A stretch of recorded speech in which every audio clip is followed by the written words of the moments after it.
তো মানুষের ডিএনএ যদি এখনকার বিজ্ঞান 10,000 বছর আগে ধরো যে ডাইনোসর চলে গেছে তার ডিএনএ যদি পাই, তাহলে ওর ক্লোন করে কাছাকাছি ওই মানের ওর ওই ডাইনোসরের কি ছিল না ছিল সব কিছু বের করে নিয়ে আসতে পারবে। তো মনে করো তুমি মাটির সাথে মিশে হারিয়ে গেছো, তোমার ওই যে হাড় আছে ওইটা যদি বিজ্ঞানীরাই পায় আজ থেকে 20-50 বছর পর, ওখান থেকে যদি ডিএনএ বের করে নিয়ে আসতে পারে, হাড় বাদ দিলাম, তোমার চুলের 10 ভাগের 1 ভাগও যদি পাওয়া যায়, ওখান থেকে তোমার ডিএনএ যদি বের করা যায়, তাহলে ডিএনএ বের করলে তো যত দ্রুত এই সায়েন্স অগ্রগতি লাভ করতেছে, অদূর ভবিষ্যতে দেখবা যে তোমার ডিএনএ দিয়ে তোমার লিভার তৈরি করা যাচ্ছে, তোমার ডিএনএ দিয়ে তোমার কিডনি তৈরি করা যাচ্ছে, খালি রুহটা দিতে পারবে না। তাহলে বিজ্ঞানীরাই তোমাকে 10,000 বছর পর আবার বানাতে পারবে, খালি রুহটা দিতে পারবে না। তাহলে বিজ্ঞানীরাই যদি এই পর্যন্ত করতে পারে, তা আল্লাহ সুবহানাহু ওয়া তাআলা তোমাকে পুনরায় জীবিত করতে পারবে না? খুবই ভয়ঙ্কর। আল্লাহ সুবহানাহু ওয়া তাআলা অতি দ্রুত এবং অতি সহজে তোমাকে পুনরায় জীবিত করবে। এই জন্য মানুষের শরীরের সাথে মাটির প্রচণ্ড মিল আছে, প্রচণ্ড মিল আছে মানুষের শরীরের সাথে মাটির। আমরা যা খাবার খাই সব মাটি থেকে আসে, যা আমাদের পেটের মধ্যে ঢুকতেছে, এমন কোনো খাবার নাই যেটা তুমি মাটির সংস্পর্শ ছাড়া তৈরি করতে পারবা, আলোর সংস্পর্শ ছাড়া তৈরি করতে পারবা, পানির সংস্পর্শ ছাড়া তৈরি করতে পারবা, কিছু নাই। বলো কই আমি গরুর গোস্ত, তো গরু কি খায়? ঘাস খায়। ঘাস কোথায় হয়? মাটিতে হয়। কোনো খাবার নাই পৃথিবীতে যেটা ওখান থেকে আসতেছে না। তাহলে একটা কলা তৈরি হলো, মাটির কলার গাছ তৈরি হলো, কলার মধ্যে কি আছে? Magnesium, calcium. ওই সেম ম্যাগনেসিয়াম ক্যালসিয়াম তোমার শরীরের মধ্যে আছে। তাহলে ওই ম্যাগনেসিয়ামটা মাটির থেকে আসতেছে। তাহলে মাটির ম্যাগনেসিয়াম আর তোমার শরীরের ম্যাগনেসিয়াম সেম। আজকে আল্লাহ ওই কলা তোমার শরীরের মধ্যে দিয়ে এখানে কোষ তৈরি করতেছে, ব্লাড তৈরি করতেছে, এই কোষ এই সেম ব্লাড ওই মাটির মধ্যেই তৈরি হয়ে যাবে। কেন? সেম জিনিস ওখান থেকে এখানে আসতেছে। শুধু আল্লাহ এই শরীরের উপযুক্ত করার জন্য গাছগুলোকে তৈরি করে দিয়েছে, যাতে সরাসরি মানুষ মাটি খেতে পারবে না, ওখান থেকে ওই মাটির রস শুষেনে যে কলা হবে সেটা মানুষ খেতে পারবে, ওইটা রস শুষেনে যে আম হবে সেটা খেতে পারবে। কিন্তু ওই আমের মধ্যে যে ভিটামিন আছে ওই ভিটামিন মাটি থেকে এসেছে, ওইটা আমার সেম শরীরের মধ্যে আছে। তাহলে আমার শরীরের মধ্যে যা যা আছে তা মাটিতেও আছে। তাহলে মাটিতে সেল তৈরি করা মানে শরীরের কোষ তৈরি করা, মাটির মধ্যে কোষ তৈরি করা, মাটির মধ্যে ব্লাড তৈরি করা, এটা অনটুর ব্যাপার, সেকেন্ডের ব্যাপার। এই জন্য কবর থেকে মানুষ এভাবে তরতর তরতর করে তরতাজা গাছের মতো পরকালে কবর থেকে উঠে আসবে, মাটি থেকে উঠে আসবে। তো সম্মানিত উপস্থিতি, তাহলে আপনি গায়েবের উপর যতক্ষণ ইয়াকিন তৈরি না করবেন ততক্ষণ আপনি সঠিক সিদ্ধান্ত নিতে পারবেন না। ঠিক গায়েবের আর একটা বড় অংশ হচ্ছে পরকাল, জান্নাত জাহান্নাম, বারজাখি জীবন, এগুলো গায়েব। প্রত্যেক জগতের পরবর্তী জগতের কিছু আলামত পূর্বের জগতে থাকে। যেমন আমাদের পরের জগৎটা হচ্ছে বারজাখি জগৎ, তো বারজাখি জগতের কিছু চিহ্ন ওটা গায়েব, ওই গায়েবের জগতের কিছু চিহ্ন এই জগতে আছে। সেটা হচ্ছে ঘুম। প্রতিদিন আমরা একবার করে বারজাখি জগতে চলে যাই বা বারজাখি জগতের একটা স্বাদ নিয়ে আসি। মৃত্যুর পরবর্তী জীবনটা ওই রকম, কিয়ামত হওয়ার আগ পর্যন্ত। এই জন্য ঘুমানোর সময় আমরা কি বলি যে আল্লাহুম্মা বিইসমিকা আমুতু, হে আল্লাহ আপনার নামে ঘুমাতে যাচ্ছি। জি না, এটার অনুবাদ হচ্ছে হে আল্লাহ আপনার নামে মৃত্যুবরণ করতে যাচ্ছি, মরতে যাচ্ছে। ঠিক পরের দিন সকালে যখন ঘুম থেকে উঠি তখন কিন্তু এটা বলা নাই যে আল্লাহ আপনার রহমত আপনার দয়া ঘুম থেকে উঠলাম। জি না, আহইয়ানা বাদামা আমাতানা, হে আল্লাহ মরে গেছিলাম, মরা থেকে বেঁচে উঠলাম। কি অনুবাদ দেখেছেন? দোয়ার অনুবাদ কি ভয়ঙ্কর, যে হে আল্লাহ মরে গেছিলাম, মরা থেকে সকালবেলা বেঁচে উঠলাম। তাহলে ওই যে মারা গেছিলাম রাতের বেলা, এটাই বারজাখি জগতের হালকা স্বাদ পরের জগতে। মানে আপনার মরার পরে কি হবে, ওই গায়েবের জগতের কিছু আলামত এই জগতে আপনি প্রতিদিন দেখতে পাচ্ছেন। এখন যারা ঘুম চলে গেছে এদের মধ্যে একদল মানুষের স্থায়ী মৃত্যু হয়ে যাবে ঘুমের মধ্যেই, কেন আল্লাহ সুবহানাহু ওয়া তাআলা প্রত্যেক ঘুমন্ত বান্দার রূহকে তার নিকটে টেনে নেন। প্রত্যেক ঘুমন্ত বান্দার পবিত্র কোরআনের আয়াত, যাদের যাদের বাঁচিয়ে রাখতে চান তাদের রূহগুলো আবার ফেরত দিয়ে পাঠান যখন তারা ঘুম থেকে ওঠে। তো রূহ মানে হচ্ছে দেখা, শোনা এবং চিন্তা করার শক্তি, এটা রূহ থেকে আসে। এই জন্য আমরা যখন ঘুমাই তখন আমার দেখার শক্তিও নাই, আমার শোনার শক্তিও নাই, আমার চিন্তা করার শক্তিও নাই, তাহলে এখন আমার রূহ নাই। শরীরের সাথে একটা সম্পর্ক বজায় রেখে বের হয়ে গেছে, হালকা একটা সম্পর্ক বজায় রেখে বের হয়ে গেছে। ওই সম্পর্কটা যদি আল্লাহ কাট করে দেয়, এটা স্পট ডেড, আর উঠতে পারবে না পরের দিন সকালে।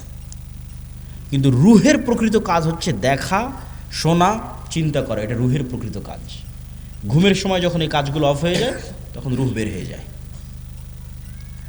ঠিক এবার বারজাকি জগতে যখন আপনি চলে গেছেন, তখন পরের জগতের কিছু আলামত আপনি কবরের জগতে পাবেন। মানে পরের জগৎটা তো জান্নাত এবং জাহান্নাম, কিয়ামতের পরের যে জান্নাত জাহান্নাম, তখন কবরে থাকা অবস্থাতেই জান্নাতের মৃদু আবহাওয়া আসবে, তাহলে আলামত দেখাচ্ছে যে এর পরের যে জগৎ, সে জগতে তুমি জান্নাতে যাবা, সেটার কিছুটা আলামত নেও। যেমন দুনিয়াতে থাকতে তুমি ঘুমের মাধ্যমে পরের জগতের কিছু আলামত নিতা, এখন তুমি বারজাকি জগতে আছো, এখানে থাকা অবস্থায় এর পরের জগতের কিছু আলামত নেও।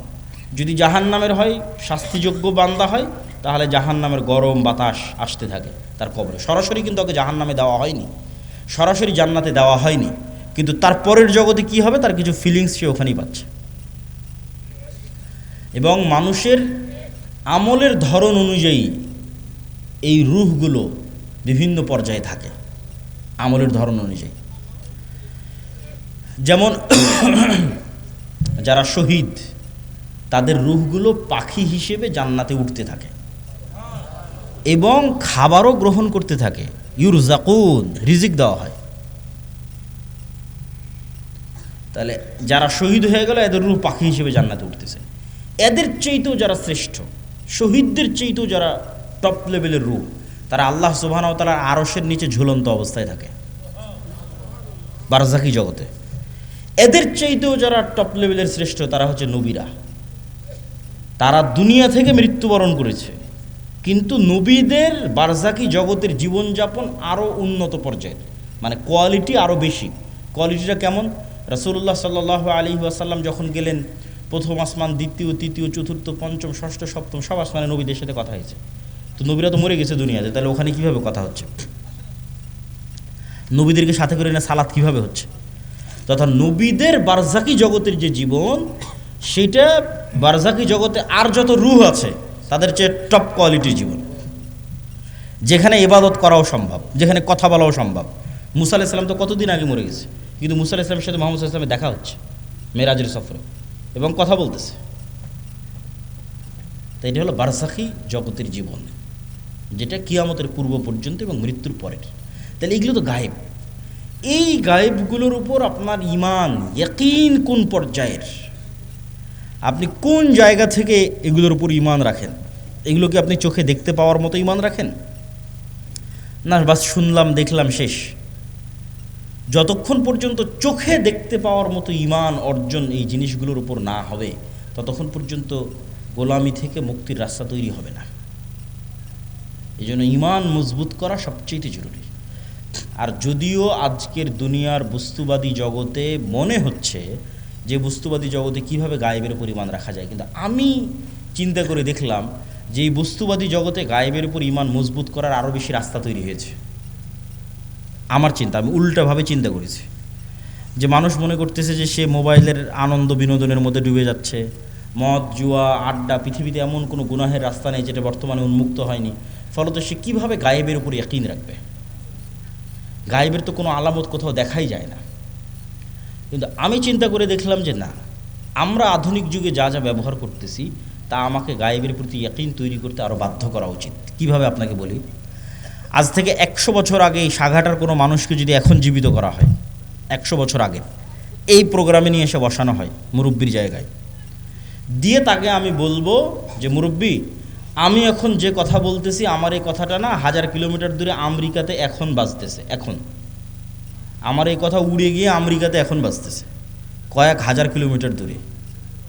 মুরব্বি তো বিশ্বাস করতে পারবে না যে বলে এখানে, বলবে এখানে, বাজবে লন্ডনে সাথে সাথে, এ কেমনি সম্ভব? এ তো গায়েব। এটা কিন্তু 100 বছর আগে এটাই গায়েব, 100 বছর আগে এটাই গায়েব। অথচ আমি কথা বললে আমার এই কথা উড়ে আমেরিকা, পৃথিবী যেই দিন সৃষ্টি হয়েছে সেই দিন থেকেই যায়। বুঝেননি মনে হয় আমার কথা? এটা মানুষ জানতো না। এটা তো আলোর গতির মধ্যে, আলোর মধ্যে ডাটা ট্রান্সফার হয়, এই জ্ঞান মানুষের ছিল না। কিন্তু ট্রান্সফার তো ভাই যেই দিন থেকে আল্লাহ পৃথিবী সৃষ্টি করেছে সেই দিন থেকেই হয়।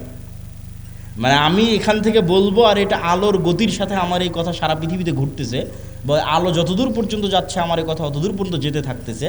এটা যেই দিন থেকে পৃথিবী আল্লাহ সৃষ্টি করেছে সেই দিন থেকেই হয়। তাহলে এটা আমাদের জন্য কি ছিল? গায়েব ছিল। বলেন তো এটা আমাদের জন্য কি ছিল? গায়েব ছিল, তখন জানতাম না। তাহলে এইটা যদি সম্ভব হয় যে কথা বলবো এখানে আর আলোর গতিতে সেই কথা গিয়ে বাজবে আমেরিকায়, এবং আমেরিকায় বসে মানুষ শুনতেছে, এখন লন্ডনে বসে মানুষ শুনতেছে, আপনারা টিভি মোবাইলে ব্যবহার করতেছেন, তাহলে এটা ব্যবহার করা অবস্থায় আপনি কিভাবে বিশ্বাস করতেছেন যে এই কথা আল্লাহ শুনতেছে না? বলেন আল্লাহু আকবার। আপনি মোবাইল ব্যবহার করা অবস্থায় মানুষ আপনার কথা শুনে নিচ্ছে মানুষের তৈরি করা যন্ত্র দিয়ে, আমার এখনকার কথা মানুষ শুনে নিচ্ছে ইংল্যান্ডে বসে থেকে, আমেরিকায় বসে থেকে, আর আমি বিশ্বাস করতেছি আরে আমি যে কথা বলছি এটা তো মনে হয় আল্লাহ শুনতে পাচ্ছে না। তাহলে আপনি আধুনিক প্রযুক্তির প্রত্যেক যে জিনিস ব্যবহার করতেছেন ওই জিনিসে এবার এই স্টাইলে চিন্তা করবেন যে মানুষ যদি এই পর্যন্ত করতে পারে তাহলে আল্লাহ কোন পর্যন্ত করতে পারে। তাহলে আপনি যত চিন্তা করবেন তত গায়েবের উপর আপনার ইয়াকিন বাড়বে। যেহেতু ভয়ঙ্কর আমরা গেড়াকলে ফেসে গেছি। বর্তমান বিজ্ঞান এটাই বলতেছে যে কাফা বিনাফসিকাল ইয়াউমা আলাইকা হাসিবা, যে আজকে তোমার হিসাবের জন্য তুমি যথেষ্ট। আলজামনাহু তাইরাহু, মানুষের সাথে মানুষের পাখিকে আমি মানুষের ঘাড়ের সাথে বেঁধে দিয়েছি, শাব্দিক অনুবাদ করলাম। তো কেমনে মানুষ তার হিসাবের জন্য নিজেই সে যথেষ্ট, আলাদা করে হিসাব করা লাগবে না, এটার একটু দু একটা উদাহরণ দেই। এই যে আমরা এখানে কথা বলতেছি, এই কথা এখন আলোর সহযোগিতায় পৃথিবীর বাংলাদেশের সব জায়গায় পৌঁছে যাচ্ছে। তো এই আলোটা যতদূর যাচ্ছে এই কথা কিন্তু এই আলোর মধ্যে আছে। শুধু কথা না, আমার দৃশ্য, আমার ছবি, আমার ভিডিও এই আলোর মধ্যে আছে। আলো ডাটা ট্রান্সফার করতে পারে, যেটা দিয়ে এরা ক্যামেরার কাজ করতেছে, মোবাইলের কাজ করতেছে, সেটাই। তো এখন আমরা যদি পৃথিবীতে এমন একটা যন্ত্র আবিষ্কার করি যেটা আলোর চেয়ে বেশি জোরে দ্রুত চলে, এটা আবিষ্কার করা মানুষের পক্ষে সম্ভব নয়। কল্পনা করেন যে আমরা একটা অলৌকিক কার্যকলাপের মাধ্যমে একটা মেশিন তৈরি করলাম আলোর চেয়ে জোরে চলে, দিয়ে এখন আজ থেকে 15 বছর আগে চলে গেছি, আলোর চেয়ে বেশি গতিতে 15 বছর আগে চলে গেছি। তো 15 বছর আগে সাঘাটার মাটি থেকে যে আলোটা ছুটেছে আকাশের দিকে, ওই আলোটা এখন যে জায়গায় আছে আমি ওর আগে গিয়ে বসে গেছি, ওর আগে গিয়ে পৌঁছে গেছি, আলোটাকে ধরবো। ওই আলোটাকে ধরার সময় যদি ওখানে আমি কোনো একটা মেশিন সেট করতে পারি, তাহলে 15 বছর আগে এই সাঘাটার মাটিতে বসে আমি যা করেছি তা লাইভ দেখতে পাবো। 15 বছর আগে সাঘাটার মাটিতে আমি যা বলেছি তা আমি লাইভ শুনতে পাবো। এগুলো একটাও হারিয়ে যায়নি, সব আলোর মধ্যে আছে। ওই যে বিজ্ঞান ব্যবহার করতেছে, এখন এখান থেকে উড়িয়ে নিয়ে গিয়ে আমেরিকা লন্ডনে বাজাচ্ছে, তোর তো আলোর সহযোগিতা, ওখান থেকে হারায় না। যে ধরতে চাইবে তোমাকেও ধরতে পারবে। যে তুমি রাতের অন্ধকারেও যদি কিছু করে থাকো সেটাও আলোর মধ্যে ভেসে থেকে গেছে, ওটা ধরা যাবে। লাইভ বদরের যুদ্ধ দেখা সম্ভব। শুধু আলোর গতিতে 1500 বছর আগে চলে যেতে হবে, তাহলে বদরের যুদ্ধ লাইভ দেখা যাবে ক্যামেরা দিয়ে আর মোবাইল দিয়ে। মোহাম্মদ সাল্লাল্লাহু আলাইহি ওয়াসাল্লামের হাদিস লাইভ শোনা যাবে, কিন্তু যাওয়া সম্ভব নয়, তাই যেতে পারতেছি না। কিন্তু তোমাদেরকে বুঝাচ্ছি যে আমাদের হিসাব নেওয়া কত সহজ। আমাদেরকে যদি আল্লাহ সুবহানাহু ওয়া তাআলা ধরতে চায় তাহলে অন্তত এখনকার বিজ্ঞান অনুযায়ী গায়েবের উপর আরও ইয়াকিন তৈরি হওয়া উচিত যে আমরা তো বড় বিপদে আছি। শুধু এই একটা নয়, এই যে তারা মানুষকে জীবিত করতে চায়, জীবিত করবে, তো মানুষের ডিএনএ যদি এখনকার বিজ্ঞান 10,000 বছর আগে ধরো যে ডাইনোসর চলে গেছে তার ডিএনএ যদি পাই, তাহলে ওর ক্লোন করে কাছাকাছি ওই মানের ওর ওই ডাইনোসরের কি ছিল না ছিল সব কিছু বের করে নিয়ে আসতে পারবে। তো মনে করো তুমি মাটির সাথে মিশে হারিয়ে গেছো, তোমার ওই যে হাড় আছে ওইটা যদি বিজ্ঞানীরাই পায় আজ থেকে 20-50 বছর পর, ওখান থেকে যদি ডিএনএ বের করে নিয়ে আসতে পারে, হাড় বাদ দিলাম, তোমার চুলের 10 ভাগের 1 ভাগও যদি পাওয়া যায়, ওখান থেকে তোমার ডিএনএ যদি বের করা যায়, তাহলে ডিএনএ বের করলে তো যত দ্রুত এই সায়েন্স অগ্রগতি লাভ করতেছে, অদূর ভবিষ্যতে দেখবা যে তোমার ডিএনএ দিয়ে তোমার লিভার তৈরি করা যাচ্ছে, তোমার ডিএনএ দিয়ে তোমার কিডনি তৈরি করা যাচ্ছে, খালি রুহটা দিতে পারবে না। তাহলে বিজ্ঞানীরাই তোমাকে 10,000 বছর পর আবার বানাতে পারবে, খালি রুহটা দিতে পারবে না। তাহলে বিজ্ঞানীরাই যদি এই পর্যন্ত করতে পারে, তা আল্লাহ সুবহানাহু ওয়া তাআলা তোমাকে পুনরায় জীবিত করতে পারবে না? খুবই ভয়ঙ্কর। আল্লাহ সুবহানাহু ওয়া তাআলা অতি দ্রুত এবং অতি সহজে তোমাকে পুনরায় জীবিত করবে। এই জন্য মানুষের শরীরের সাথে মাটির প্রচণ্ড মিল আছে, মানুষের শরীরের সাথে মাটির। আমরা যা খাবার খাই সব মাটি থেকে আসে, যা আমাদের পেটের মধ্যে ঢুকতেছে। এমন কোনো খাবার নাই যেটা তুমি মাটির সংস্পর্শ ছাড়া তৈরি করতে পারবা, আলোর সংস্পর্শ ছাড়া তৈরি করতে পারবা, পানির সংস্পর্শ ছাড়া তৈরি করতে পারবা, কিছু নাই। বলো কই আমি গরুর গোস্ত, তো গরু কি খায়? ঘাস খায়। ঘাস কোথায় হয়? মাটিতে হয়। কোনো খাবার নাই পৃথিবীতে যেটা ওখান থেকে আসতেছে না। তাহলে একটা কলা তৈরি হলো, মাটির কলার গাছ তৈরি হলো। কলার মধ্যে কি আছে? Magnesium, calcium. ওই সেম ম্যাগনেসিয়াম, ক্যালসিয়াম তোমার শরীরের মধ্যে আছে। তাহলে ওই ম্যাগনেসিয়ামটা মাটির থেকে আসতেছে। তাহলে মাটির ম্যাগনেসিয়াম আর তোমার শরীরের ম্যাগনেসিয়াম সেম। আজকে আল্লাহ ওই কলা তোমার শরীরের মধ্যে দিয়ে এখানে কোষ তৈরি করতেছে, ব্লাড তৈরি করতেছে। এই কোষ, এই সেম ব্লাড ওই মাটির মধ্যেই তৈরি হয়ে যাবে। কেন? সেম জিনিস ওখান থেকে এখানে আসতেছে। শুধু আল্লাহ এই শরীরের উপযুক্ত করার জন্য গাছগুলোকে তৈরি করে দিয়েছে, যাতে সরাসরি মানুষ মাটি খেতে পারবে না, ওখান থেকে ওই মাটির রস শুষেনে যে কলা হবে সেটা মানুষ খেতে পারবে, ওইটা রস শুষেনে যে আম হবে সেটা খেতে পারবে। কিন্তু ওই আমের মধ্যে যে ভিটামিন আছে ওই ভিটামিন মাটি থেকে এসেছে, ওইটা আমার সেম শরীরের মধ্যে আছে। তাহলে আমার শরীরের মধ্যে যা যা আছে তা মাটিতেও আছে। তাহলে মাটিতে সেল তৈরি করা মানে শরীরের কোষ তৈরি করা, মাটির মধ্যে কোষ তৈরি করা, মাটির মধ্যে ব্লাড তৈরি করা, এটা অনটুর ব্যাপার, সেকেন্ডের ব্যাপার। এই জন্য কবর থেকে মানুষ এভাবে তরতর তরতর করে তরতাজা গাছের মতো পরকালে কবর থেকে উঠে আসবে, মাটি থেকে উঠে আসবে। তো সম্মানিত উপস্থিতি, তাহলে আপনি গায়েবের উপর যতক্ষণ ইয়াকিন তৈরি না করবেন ততক্ষণ আপনি সঠিক সিদ্ধান্ত নিতে পারবেন না। আপনার কাছে মনে হবে এই দুনিয়াই আমার কাছে সব কিছু, অতএব আপনার সকল সিদ্ধান্ত হবে দুনিয়ামুখী। আর যখন আপনি মনে করবেন যে না এই দুনিয়া আমার কাছে কিছুই নয়, আসলে আমার প্রকৃত বসবাসের জায়গা জান্নাত, অতএব আমাকে এখানে বসে থেকে জান্নাতে ঘর বানাতে হবে, আমাকে এখানে বসে থেকে জান্নাতের বাগানে গাছ লাগাতে হবে, আমার স্থায়ী থাকার জায়গা হচ্ছে জান্নাত। এই কল্পনাটা যেই দিন যত মজবুত হবে তত গোলামি থেকে মুক্তির রাস্তা সহজ হবে। এই কল্পনাটা মজবুত হওয়া জরুরি। আল্লাহ সূরা বুরুজের মধ্যে বলছেন ওমা নাকামু মিনহুম ইল্লা ইউমিনু বিল্লাহিল আজিজিল হামিদ, যে সূরা বুরুজের ঘটনায় পুরো একটা এলাকার মানুষকে জ্বলন্ত আগুনে নিক্ষেপ করে দেওয়া হয়েছে, হয় ঈমান পরিত্যাগ করো নাহলে আগুনে ঝাঁপিয়ে পড়ে মরে যাও। তো মা তার কোলের সন্তান সহ আগুনে ঝাঁপ দিয়ে পড়ে যাচ্ছে। এটা কেমনে সম্ভব? এটা সম্ভবের একটাই রাস্তা, ওরা যে আগুনে ঝাঁপ দিচ্ছে ওই আগুনকে ওরা নিশ্চিত জান্নাত মনে করতেছে। আর বাড়িতে ফিরে গেলে যে এসি ফ্রিজ ফ্যানের বাতাস আছে ওইটাকে ওরা নিশ্চিত জাহান্নামের আগুন মনে করতেছে। শুধু মনে করা নয়, ইয়াকিনের লেভেলে ওদের বিশ্বাস। ফলত ওরা আগুনে ঢুকতেছে না জান্নাতে ঢুকতেছে? জান্নাতে ঢুকতেছে। এটা ছাড়া আপনি ঢুকতে পারবেন না, এই লেভেলের ইয়াকিন ছাড়া আপনি ঢুকতে পারবেন না। ওরা তো আগুনে ঢুকতেছে না, জান্নাতের মধ্যে ঢুকতেছে, দেখতে পাচ্ছে এটা জান্নাত। এই সেম পরীক্ষা তো দাজ্জালের পরীক্ষা এরকমই হবে। দাজ্জালের জান্নাত হবে জাহান্নাম, দাজ্জালের জাহান্নাম হবে জান্নাত।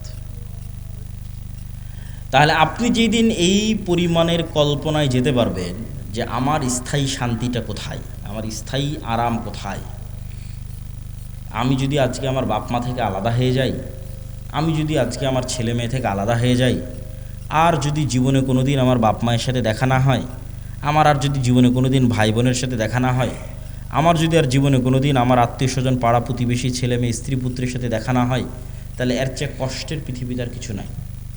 এটা তাহলে কোনো জীবনই হলো না।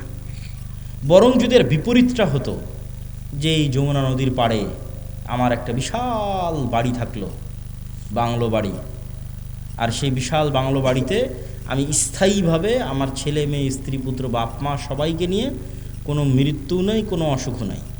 ছোটোবেলায় যেরকম যমুনা নদী থেকে একটু গোসল করতাম, ওরকম মাঝে মধ্যে গিয়ে গোসল করে আসবো, একটু মাছ ধরতাম, মাঝে মধ্যে একটু মাছ ধরে আসবো, নৌকা চালাতাম, মাঝে মধ্যে একটু নৌকা চালিয়ে আসবো, আর এই জীবনটা পার্মানেন্ট। এইটা যদি তোমার কাছে মনে হয় যে এটা জীবনের সবচেয়ে বড় সফলতা, তাহলে এটা জান্নাতে সম্ভব।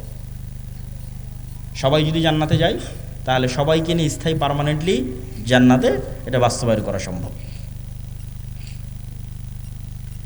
তো এই জন্য মানুষের প্রকৃত জীবন হচ্ছে জান্নাতের জীবন। আর দুনিয়ার জীবনটা কেমন? আমি আজকে যেমন রাজশাহী থেকে অথবা ঠাকুরগাঁ দিনাজপুর থেকে এখানে এসেছি, 10টার 9:30টার দিকে পৌঁছেছি, 11:30 12টার মধ্যে বের হয়ে যাব। এইখানে যে আমি 1-1.5 ঘন্টা আছি, আর আপনারা যারা এখানে বক্তব্য শুনতে এসেছেন 1-1.5 ঘন্টা আছেন, এই 1-1.5 ঘন্টার সময় যেমন এই পুরো 60 বছরের সময় তেমন। এটা সফরের মধ্যে একটা যাত্রা বিরতি। সফরটা শুরু হয়েছে যেই দিন আল্লাহ রূহ তৈরি করেছিল, এই সফরটা শেষ হবে জান্নাতে এবং জাহান্নামে যাওয়ার মধ্যে। তাহলে লম্বা সময়ের মধ্যে এই 60 বছর অতি ছোট। ঠিক এই পুরো 60 বছরের মধ্যে এখনকার 1-1.5 ঘন্টা যত ছোট। এবং মানুষ যখন পরকালে উঠবে তখন মানুষের কাছে এটাই মনে হবে যে আমরা দুনিয়াতে মনে হয় 1-1.5 ঘন্টা ছিলাম। তো কোরআনের আয়াতের অনুবাদ, যে মানুষেরা বলবে যে আমরা দুনিয়াতে মনে হয় একদিন বেঁচেছিলাম, হাফ দিন বেঁচেছিলাম, অথচ বেঁচেছে 60-70 বছর। তো সম্মানিত উপস্থিতি, 1 নম্বর পয়েন্ট ঈমান বিল গায়বি ইয়াকিন। পরের পয়েন্টগুলো একটু ছোট ছোট করে নিই, সময় অনেক অল্প। ঈমান বিল গায়বি ইয়াকিন হওয়ার পরের পর্ব হচ্ছে ইসলাম এবং মুসলমানদের বিজয়ের জন্য আল্লাহর সাহায্য জরুরি। আল্লাহর সাহায্য ছাড়া নবীরাও জয়লাভ করতে পারেনি। আমাদের নবী মুহাম্মদ সাল্লাল্লাহু আলাইহি সাল্লামও নয়। আল্লাহর সাহায্য নিশ্চিত যদি না হয়, আর আপনি যদি পারমাণবিক বমেরও মালিক হয়ে যান, জয়লাভ করতে পারবেন না।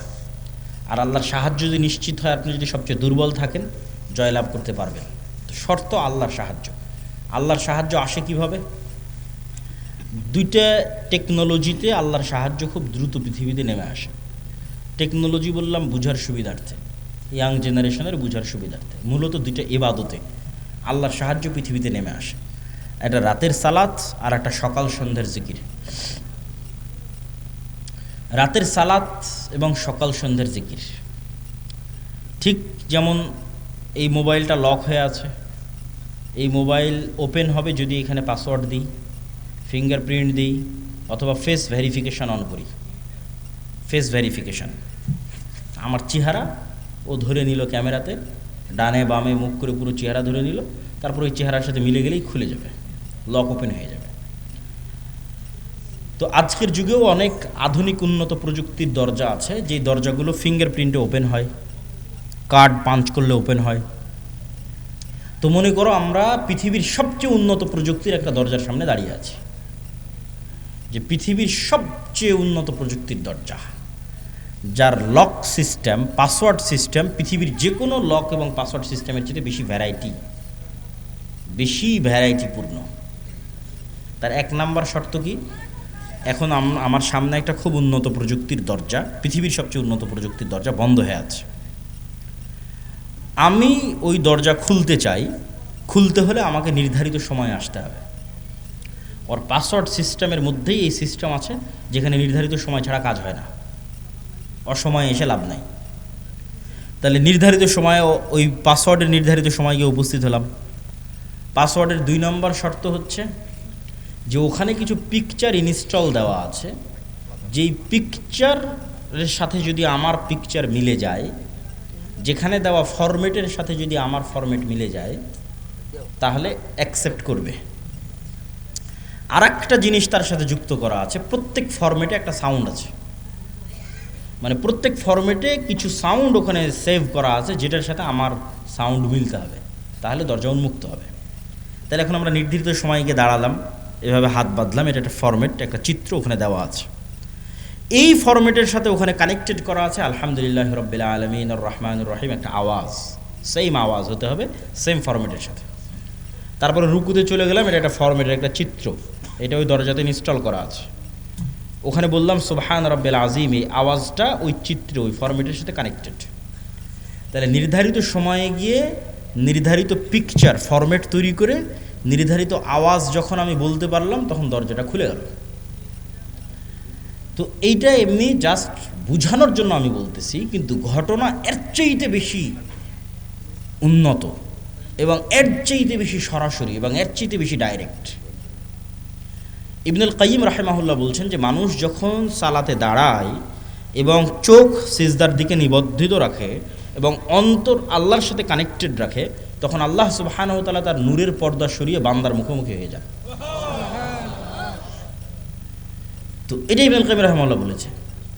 আমি এই জিনিসটাকে আরও সহজ করার জন্য আর একটা উদাহরণ দিই। আমি যে উদাহরণ দেবো ওইটার মতো তা কিন্তু নয়, কিন্তু এটা তার চাইতে আরও কত উন্নত সেটা একমাত্র আল্লাহ সুবহানাহু ওয়া তাআলা জানে। সেটা আমার পক্ষে বলাও সম্ভব নয়, জানাও সম্ভব নয়, কিন্তু বুঝানোর সুবিধার্থে বলতেছি। আমরা অনলাইনে ক্লাস করি না?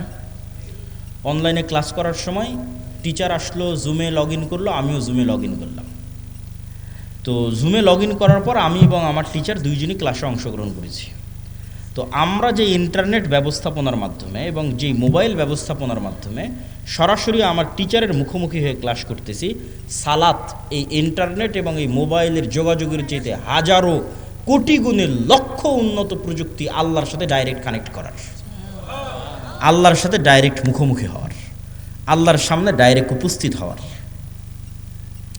তাহলে আল্লাহর সাহায্য পৃথিবীতে নেমে আসবে, এটার লক এবং পাসওয়ার্ড এই আল্লাহর সাহায্যের দরজা উন্মুক্তই হয় সালাত দিয়ে সাথে সাথে। এই জন্য রাসূলুল্লাহ সাল্লাল্লাহু আলাইহি ওয়াসাল্লাম সূর্যগ্রহণে সালাত আদায় করেন, চন্দ্রগ্রহণে সালাত আদায় করেন, বৃষ্টি প্রার্থনার জন্য সালাত আদায় করেন, জানাজার জন্য সালাত আদায় করেন। সালাত আল্লাহর সাথে ডাইরেক্ট কানেকশনের, পৃথিবীর আসমানি জগতের সাথে, গায়েবী জগতের সাথে, দুনিয়ার জগতের কানেকশনের মাধ্যম, যোগাযোগের মাধ্যম। এইটি দিয়ে আসমান থেকে সহযোগিতা নেমে আসে।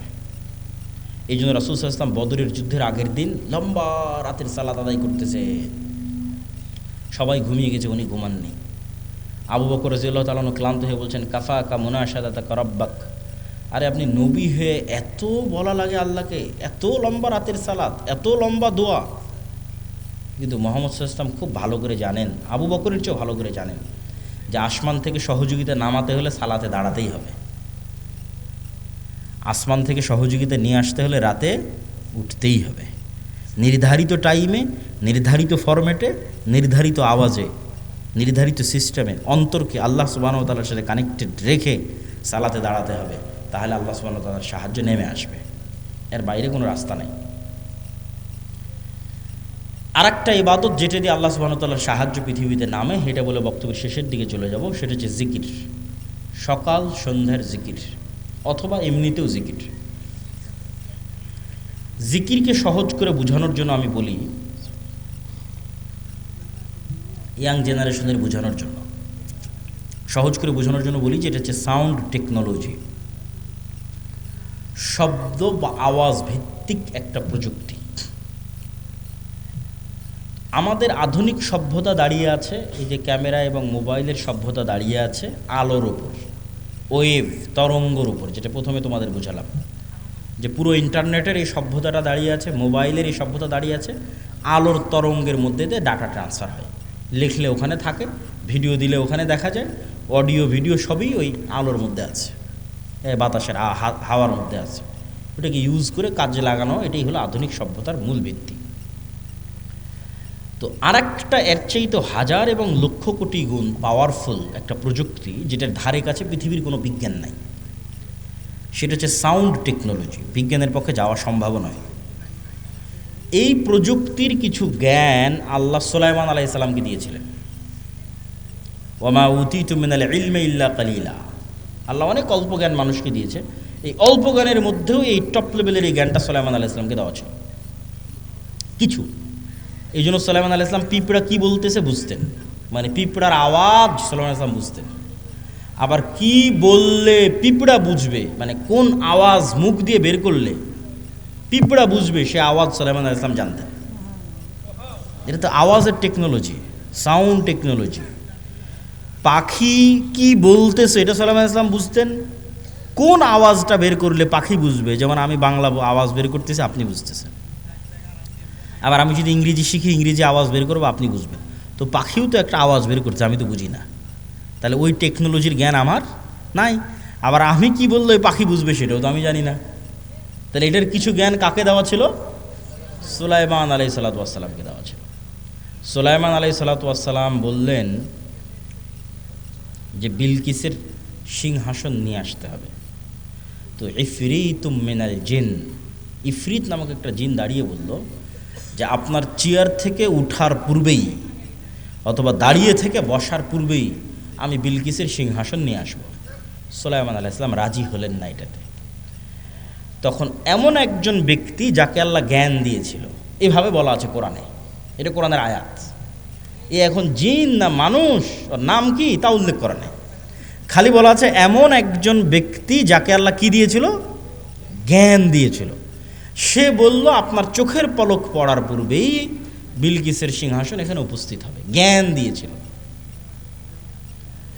তো অনেক মুফাসসিরিনে কেরাম অ্যানালাইসিস করেছে, বিশ্লেষণ করেছে, এবং আমার কাছে মনে হয় হতে পারে, আল্লাহ ভালো জানে, জ্ঞান আল্লাহর কাছে, যে উনি বিশেষ কোনো জিকির জানতেন, যেই জিকির দিয়ে উনি চোখের পলকে সিংহাসনকে সেখান থেকে উঠিয়ে সুলাইমান আলাইহিস সালাতু ওয়াস সালামের সামনে পেশ করে দিয়েছেন। এটা হচ্ছে সাউন্ড টেকনোলজি, বিশেষ কোনো জ্ঞান আল্লাহ ওনাকে দিয়েছিলেন, যিনি বিলকিসের এই সিংহাসনকে সেখান থেকে উঠিয়ে নিয়ে যেতে চোখের পলকে। কিভাবে আনা যাবে, কোন প্রযুক্তিতে আনা যাবে, এটার জ্ঞান আল্লাহ তাকে দিয়েছিল। কোরআনে বলা আছে এমন একজন ব্যক্তি যাকে আল্লাহ জ্ঞান দিয়েছিলেন। তো আওয়াজ যে খুবই পাওয়ারফুল, আওয়াজ যে খুবই শক্তিশালী, তার দুটো উদাহরণ দিই। এক, আল্লাহ কিয়ামত কায়েম করবে আওয়াজ দিয়ে। ইসরাফিলকে রেডি করা আছে, সামনে বাঁশি আছে, বাঁশিতে ফু দিবে, আওয়াজ তৈরি হবে, আওয়াজে আসমান জমিন ভেঙে যাবে, আওয়াজে পাহাড় আকাশে উঠতে থাকবে, আওয়াজে চন্দ্র সূর্য নক্ষত্র রাজি ভেঙে চূর্ণ বিচূর্ণ হয়ে যাবে। কিয়ামত কায়েম হবে আওয়াজে। গেল এক, উদাহরণ নাম্বার এক। উদাহরণ নাম্বার দুই, কিয়ামতের পূর্বে যখন সবাই মারা যাবে, সবার মৃত্যু হবে, আরশ বহনকারী ফেরেশতার মৃত্যু হবে, জিবরাইল, মালাকুল মউত, সবার মৃত্যু হবে। মৃত্যু হওয়ার পর শুনশান নীরব পৃথিবী ওয়ায়াবকা ওয়াজহু রাব্বিকা যুল জালালি ওয়াল ইকরাম কুল্লু মান আলাইহা ফান, সব শেষ হয়ে গেছে, শুধু মহান আল্লাহ রব্বুল আলামিন, রব্বুল ইজ্জাত, তিনি আছেন। কতদিন এভাবে থাকবে রব্বুল ইজ্জাত জানে, রব্বুল আলামিন জানে। তারপরে উনি যখন পৃথিবীর সব মানুষকে কিয়ামত কায়েম করতে চাইবেন, তখন ইসরাফিলকে জীবিত করে আবার ওই বাঁশিতে ফু দিতে বলবেন, সেখান থেকে একটা আওয়াজ তৈরি হবে, আওয়াজে দুনিয়ার সব মানুষ কবর থেকে উঠে কিয়ামতের মাঠের দিকে উলঙ্গ অবস্থায় দৌড়াতে থাকবে। তাহলে আওয়াজ কত পাওয়ারফুল, আওয়াজের ধরন কত পাওয়ারফুল হতে পারে, যে আওয়াজে সব মানুষ জীবিত হয়ে যাবে, আওয়াজে আসমান জমিন ধ্বংস হয়ে যাবে। আওয়াজ যে শক্তিশালী, শব্দ যে শক্তিশালী, বাক্য যে শক্তিশালী, সাউন্ড যে শক্তিশালী, এর আরেকটা উদাহরণ দিয়ে এই পর্বের আলোচনা শেষ করি। আল্লাহ সুবহানাহু ওয়া তাআলা বলছেন, ইউসাব্বিহু লিল্লাহি মা ফিস সামাওয়াতি ওয়া মা ফিল আরজ। এটা গায়েবের নিউজ, গায়েবে এটা চলতেছে, আমরা জানি না, আল্লাহ নিজে সংবাদ দিচ্ছে। সেটা কি? আসমান জমিন এবং তার মধ্যে যা কিছু আছে, এই টিস্যু হোক, আর এই পিরিচের প্লেট হোক, আর এই পোস্টার হোক, আর এই গায়ের জামা হোক, আর প্যান্ডেল হোক, আর এই মাইক হোক, আর মোবাইল হোক, এরা 24 ঘন্টা আল্লাহর তাসবিহ পাঠ করতেছে। আল্লাহু আকবার। আসমান এবং জমিনের মধ্যে যা কিছু আছে, কীট পতঙ্গ, পঙ্গপাল, জীব জন্তু, জানোয়ার, সব আল্লাহর তাসবিহ পাঠ করতেছে 24 ঘন্টা। তাহলে 24 ঘন্টা আল্লাহ তাসবিহ পাঠ করতেছে, মানে আওয়াজ বের হচ্ছে। নিশ্চিত থাকেন, এগুলো থেকে আওয়াজ বের হচ্ছে, এগুলো থেকে আওয়াজ বের হচ্ছে। এবং এরা শুধু আওয়াজ বের করে না, এরা আওয়াজ বুঝে এবং শোনে। রাসূল সাল্লাল্লাহু আলাইহি ওয়াসাল্লাম বলতেছে, এই কে হইচই করে, কি সমস্যা?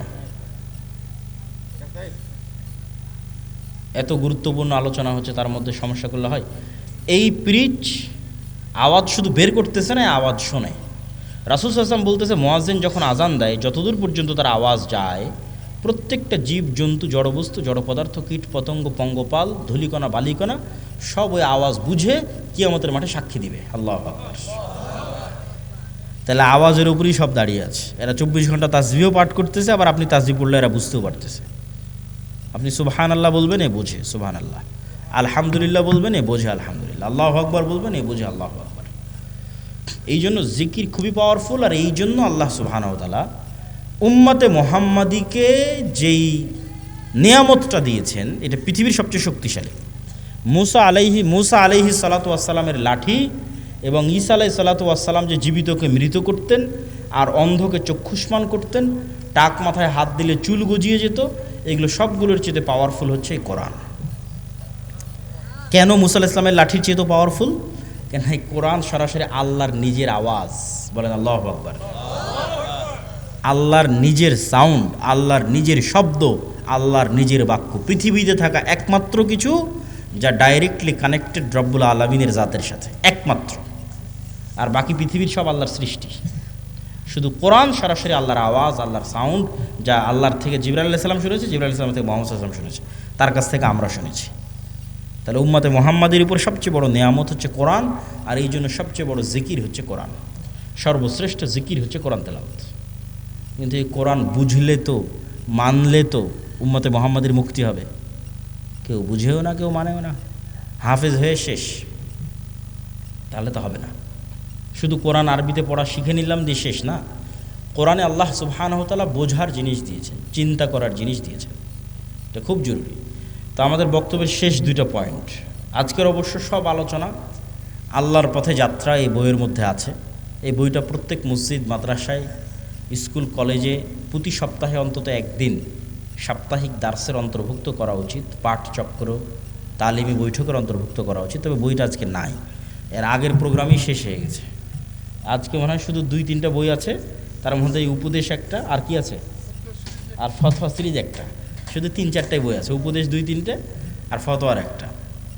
আগের প্রোগ্রামে সব বই শেষ হয়ে যাওয়াতে আমরা এখানে আর নিয়ে আসতে পারিনি। তবে কোনো বই না নিলেও আল্লাহর পথে যাত্রা এই বইটা অনলাইনে অর্ডার দিয়ে হলেও, জামিয়া সালাফিতে যোগাযোগ করে হলেও প্রত্যেক মসজিদে, মাদ্রাসায়, ব্যক্তিগত বাড়িতে, পরিবারে একটা করে রাখা উচিত। এটা ঈমান বিল গায়বে ইয়াকিন তৈরি করার জন্য। শেষ 2 পয়েন্ট, সত্যবাদিতা, ন্যায়পরায়ণতা আর জ্ঞান ও শিক্ষা। পৃথিবীতে গোলামি থেকে মুক্ত হওয়ার জন্য এবং নেতা হওয়ার জন্য আল্লাহ কিছু ফাংশন পৃথিবীতে রেখেছেন। এতক্ষণ যেগুলো বলে সব গায়েবের ফাংশন, এখন বাস্তব জগতের ফাংশন বলে। বাস্তব জগতেও কিন্তু আল্লাহর তৈরি করা ফাংশন কাজ করে। যেমন আল্লাহ আগুন তৈরি করেছে জ্বালানোর জন্য। আল্লাহ ছুরি বা লোহাকের মধ্যে ওকে যার গলায় ধরবেন কেটে যাবে। এগুলোর মধ্যে কাটার শক্তি, জ্বালানোর শক্তি আল্লাহর দেওয়া, মানুষের পক্ষে দেওয়া সম্ভব নয়। তো আগুন জ্বালাবে এই সিস্টেম আল্লাহর দেওয়া, ছুরি কাটবে এই সিস্টেম আল্লাহর দেওয়া। এখন তরবারিকে যদি হামজা রাদিয়াল্লাহু তাআলার গলায়ও ধরা হয় আল্লাহর নবীর চাচা, তাও কেটে যাবে, কেন আল্লাহ তার তৈরি করা সিস্টেম, রুল ভাঙে না। এখন একটা বম যদি পৃথিবীর সর্বশ্রেষ্ঠ তাকওয়াবান আল্লাহওয়ালা মানুষের গায়েও মারা হয়, মরে যাবে, কিছু করার নাই। সিস্টেম ওয়ার্ক করবে, ফাংশন কাজ করবে। তো পৃথিবীতে নেতা হওয়ার ফাংশন হচ্ছে, গোলামি থেকে মুক্তির ফাংশন হচ্ছে, অপশন হচ্ছে, বাটন হচ্ছে। মোবাইলে যেমন বাটন আছে কল দেওয়ার, ফ্ল্যাশ লাইট জ্বালানোর, এরকম পৃথিবীতে নেতা হব আমি, গোলামি থেকে মুক্তি চাই, কি ফাংশনে কাজ করবে? তার একটা হচ্ছে জ্ঞান এবং শিক্ষা। জ্ঞান এবং শিক্ষা এটা একটা বাটন, এই বাটনে চাপ দিলে নেতা তৈরি হয় অটোমেটিক হবেই। আর জ্ঞান শিক্ষার উল্টাটা কি? জ্ঞান শিক্ষার উল্টা হচ্ছে যেটা সাঘাটার যুবকেরা করতেছে, free fire, PUBG, TikTok, Facebook, YouTube, reels, বিড়ি, সিগারেট, গাঞ্জা, সময় নষ্ট, আইপিএল, বিপিএল, অনলাইন জুয়া, এগুলো হচ্ছে প্রত্যেকটা জ্ঞানের উল্টা কাজ। ওই ফাংশন, ওই বাটন যে চাপ দিবে ও গোলাম হবে। এখন পৃথিবীতে যদি আমেরিকা এবং ইউরোপের এবং ইসরায়েলের ইহুদিরা জ্ঞান অর্জন করে আর সাঘাটার যুবকেরা যদি এগুলো করে, তো আল্লাহ সুবহানাহু ওয়া তাআলা কখনোই তার রুলস ব্রেক করে, তার সিস্টেম ব্রেক করে এসে বলবে না, এই ইহুদিরা, খ্রিস্টানেরা, তোরা থাম, তোরা তো অনেক জ্ঞান অর্জন করতেছিস, তোদেরকে নেতা হতে দেওয়া যাবে না। আমার সাঘাটার কিছু মুসলমান জুয়াখোর, মদখোর আছে, ওদেরকে নেতা বানাবো। হবে নাকি? হ্যাঁ, হবে না। তাহলে সাঘাটার যারা জুয়াখোর, মদখোর আছে, এরা গোলাম হবে। এই ফাংশনের উপরেই পৃথিবী দাঁড় করানো আছে। আর ও যদি ইহুদিও হয়েও জ্ঞান অর্জন করে, ও কি হবে? জোরে বলেন না, কি হবে? আরও জোরে বলেন, কি হবে? নেতা হবে। তাহলে গোলামির জিঞ্জির আমাদের হাতে এবং পায়ে আমরাই বাঁধতেছি। জ্ঞান বিমুখ হওয়ার মাধ্যমে আমাদের হাতে এবং পায়ে গোলামির জিঞ্জির আমরাই বাঁধতেছি। গোলামির জিঞ্জির খুলতে হবে নিজেকে, জ্ঞান অর্জন করতে হবে। জ্ঞান এবং শিক্ষা ছাড়া গোলামি থেকে মুক্তির কোনো রাস্তা নাই। 2 নাম্বার আর একটা বাটন হচ্ছে ন্যায়পরায়ণতা এবং সত্যবাদিতা। আর এর উল্টা বাটনটা হচ্ছে 2 নাম্বারই রাস্তা, ধোঁকাবাজির রাস্তা, দুর্নীতির রাস্তা, মিথ্যার রাস্তা। তাহলে এই 2 নাম্বার, মিথ্যা, দুর্নীতি, ধোঁকাবাজি, এটা হচ্ছে গোলামির রাস্তা। সত্যবাদিতার, ন্যায়পরায়ণতা হচ্ছে নেতা হওয়ার রাস্তা। তাহলে তোমাদের 300 আসনের যে এমপিরা আছে, এরা সবাই গণতান্ত্রিক সিস্টেমের মধ্যে লবি, লিয়াজু, ধোঁকা, টাকা পয়সা, লেনদেন, এই গোলামির রাস্তার মধ্যে দিয়ে তারা নেতা হচ্ছে। তাহলে এই গোলামির কালচারের মধ্যে দিয়ে যারা এমপি হচ্ছে, এরা নেতা না গোলাম? এত আস্তে বললে হবে? নেতা না গোলাম? গোলাম। নেতা নয়। আপনি মনে করছেন নেতা, কিন্তু নেতা নয়। কেন নেতা নয় সেটাও বলে দিই। যে এই 2 নম্বরই রাস্তার কালচারের মধ্যে দিয়ে এমপি হচ্ছে, মিনিস্টার হচ্ছে, প্রাইম মিনিস্টার হচ্ছে, ওকে কালকে ভারত আর আমেরিকা টাকা দিয়ে কিনে নিতে পারবে। ওকে বলবে যে বাংলাদেশে যা দুর্নীতি করার লাগে করো, সব টাকা পাচার করে আমার দেশে পাঠাও, জনগণ যখন ধরে মার দিবে আমার দেশে চলে আসে। তাহলে ও নেতা না গোলাম? গোলাম। তাহলে ততক্ষণ নেতা হওয়া যায় না যতক্ষণ শতভাগ সত্যবাদী ন্যায়পরায়ণ না হওয়া যায়। আর কোন রাস্তা নাই পৃথিবীতে নেতা হওয়ার। ওসি, ডিসি, এসপি, মন্ত্রী, মিনিস্টার, এসিল্যান্ড, সাব রেজিস্ট্রার, মাদ্রাসার শিক্ষক, প্রধান শিক্ষক, আলেম ওলামা, হুজুর, ইসলামী দল সংগঠন, সবার মধ্যে বাহ্যিক ইসলাম আছে। বেশিরভাগের মধ্যে 50% হয়তো সালাত আদায় করে, 60-70% হয়তো ওমরা করে, কিন্তু এই চেয়ারটাতে যখন বসতেছে তখন চেয়ারের আমানত আর রক্ষা করে না। তখন 2 নম্বরই রাস্তা অবলম্বন করে, ঘুষ, সুদ, দুর্নীতি, টাকা পয়সা সবগুলোর মধ্যে ঢুকে পড়ে। তাহলে সে আসলে বুঝেইনি ইসলাম কি, সে আসলে মোনাফিক। সে কি? মোনাফিক। রাসূল সাল্লাল্লাহু আলাইহি ওয়াসাল্লামের হাদিস যে সে মোনাফিক। এখন আপনারা সাগাটার মানুষ কেমনে পরীক্ষা করবেন যে আপনি নেতা হওয়ার যোগ্য না যোগ্য না? জ্ঞান আর শিক্ষার পরীক্ষা তো এমনি করতে পারবেন, জ্ঞান অর্জন শিক্ষার সাথে আছেন কিনা। ন্যায়পরায়ণতা, সত্যবাদিতার পরীক্ষা কেমনি করবেন?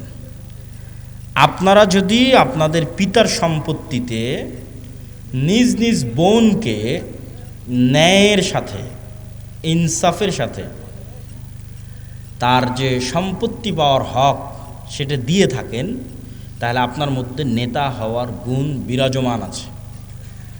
আর যদি না দিয়ে থাকেন, যমুনার চরেরটা বোনকে, আর যেটা বেশি দামি রাস্তার পাশে উঁচু সেটা নিজে, ভিটা বাড়ি নিজের, আর যেটাতে আবাদি হয় না, ডুবে থাকে 6 মাস, সেটা বোনের, অথবা দেনইনি বোনকে, তাহলে আপনার মধ্যে গোলামির স্বভাব বিরাজমান আছে। আপনিও গোলাম, আপনার পরবর্তী 14 পুরুষ পর্যন্ত গোলাম থাকবে। এবং আপনাকে যদি আমি আজকে বাংলাদেশের প্রধানমন্ত্রী বানিয়ে দিই, আপনি গত 16 বছরের চেয়ে বেশি দুর্নীতি করবেন। তাহলে এই যতক্ষণ পর্যন্ত নিজ নিজ জায়গা থেকে সবাই সত্যবাদী এবং ন্যায়পরায়ণ না হয়ে যত মতো বুঝেইনি ইসলাম কি, ও তো নিজেকেই ধোকা দিচ্ছে। মনে করছে আরে আমি হজ করলাম, ওমরা করলাম, সালাত আদায় করলাম, মসজিদ মাদ্রাসায় দান করলাম, বিশেষ অতিথি, প্রধান অতিথি হয়ে বসে আছি, আর কি? সব মুনাফিক।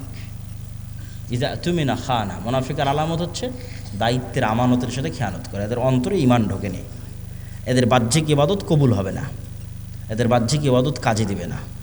লা ঈমান আল ঈমান লা আমানাত লাহু। যে অন্তরে ঈমান ঢুকে গেছে ওই অন্তরে আমানতের খেয়ানত ঢুকতে পারে না। যে অন্তরে আল্লাহর ঈমান ঢুকে গেছে ওই অন্তরে 2 নম্বরই রাস্তা ঢুকতে পারে না। সম্মানিত উপস্থিতি, আল্লাহ সুবহানাহু ওয়া তাআলা আমাদের এই 5টা পয়েন্টের উপর, ঈমান বিল গায়বে ইয়াকিন, তারপরে হচ্ছে আল্লাহর সাহায্য ছাড়া বিজয় হয় না, আল্লাহর সাহায্য দুনিয়াতে আনার জন্য রাতের সালাত, সকাল সন্ধ্যার জিকির, 5 ওয়াক্ত সালাত তো লাগবেই, না হলে আল্লাহ গণার মধ্যেই ধরবে না, কাউন্টের মধ্যেই ধরবে না। তার পাশাপাশি সর্বোচ্চ পর্যায়ের জ্ঞান এবং সর্বোচ্চ পর্যায়ের শতভাগ ন্যায়পরায়ণতা এবং আমানতদারিতা। এরকম যদি 500টা মানুষও তৈরি হয়, শুধু বাংলাদেশে না পৃথিবীতেই ইসলাম বিজয়ী হয়ে যাবে, শুধু বাংলাদেশে না ইনশাআল্লাহ। এই বলে সংক্ষিপ্ত বক্তব্য এখানেই শেষ করছি।